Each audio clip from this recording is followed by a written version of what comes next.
Richard Dams, die normaal gesproken rijdt op deze combinatie, staat hier aan de zijkant.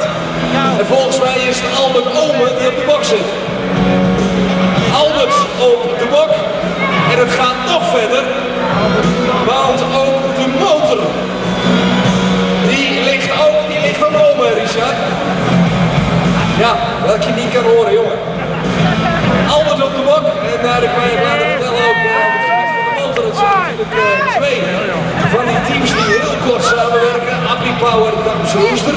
Dams Rooster daar later is bijgekomen op basis, Pro-Stock doen op basis van een motorblok zoals dat in de Fiat 180-90 ligt. Dat is eigenlijk de basis van deze Pro-Stock. En het bijzondere daaraan is dat hij zich bedient van een 12-cilinder brandstofpomp. Dag Jos. 12-cilinder brandstofpomp in plaats van een meer conventioneel 6-cilinder. So in English, we have two teams over here, two Fiat Pro-Stock teams in the Netherlands who are driving in the national division.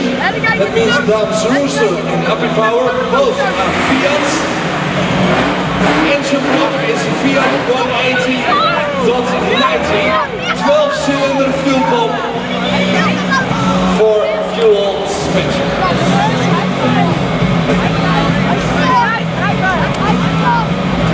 Albert Ome op Dams Rooster. Ik ben benieuwd. Richard staat erbij.